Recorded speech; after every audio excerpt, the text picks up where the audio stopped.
So the Bureau XCOM Declassified is the origin story set in 1962 North America, essentially setting the tone for the nexus, that flashpoint where XCOM comes into being. And this all starts from a very clandestine group formed by JFK and his group of CIA agents formed the Bureau, but very quickly, based on an alien invasion, they realign themselves and take on an alien threat head-on in North America. Well, every other XCOM game out there has been set in the near future, whether that was 1999 of the original game or sometime after 2013 for Enemy Unknown. For our game, we decided to take a look in the past, to go back to tell a story that hadn't been told yet in the XCOM universe, which was what series of events could have happened to make an organization like the full-fledged XCOM that we all know and love even possible.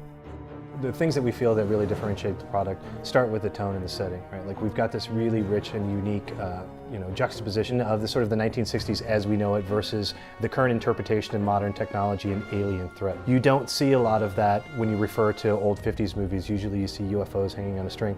You're coming off of this decade of the 50s where your average guy could work 40 hours a week and have 2 cars and a nice house.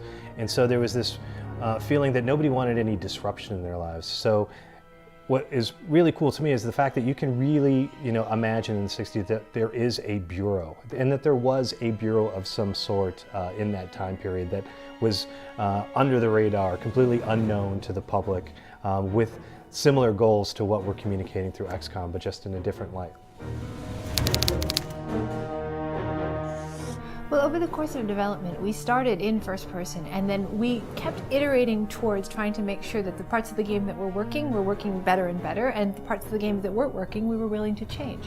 It was really a journey from that first person view of the game that we showed in 2010 to the first third person hybrid that we showed in 2011, where you can see the beginnings of what we're calling battle focus mode now. But it was a little different too. We were still trying to get that feeling of teamwork, the feeling that the player could really have to be responsible. We could hold the player responsible for the decisions that they made for their team, and if they make a mistake and lose one of their agents, they would have to deal with the consequences of that. The integration of permadeath, right? The seriousness of your consequences and your actions, and how that can actually impact your gaming experience for not just for the moment, but for a long duration of time.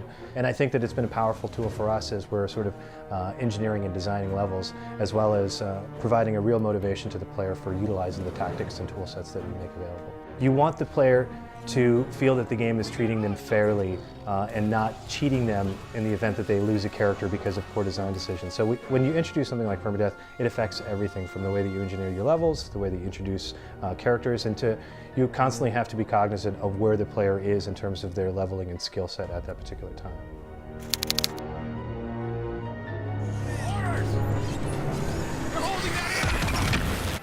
XCOM is a game that requires skill. It requires a player to bring their they're going to be outnumbered on the battlefield. The tech that the outsiders bring is going to be far superior to anything that your team has ever seen, until you, of course, take it and use it against them.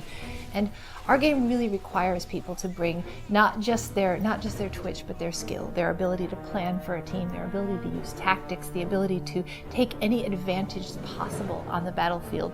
And we think that that is a core value of the XCOM franchise in general, just having an extremely difficult game that it requires everything you've got to succeed in, and even when you give it everything you've got, sometimes you still have setbacks.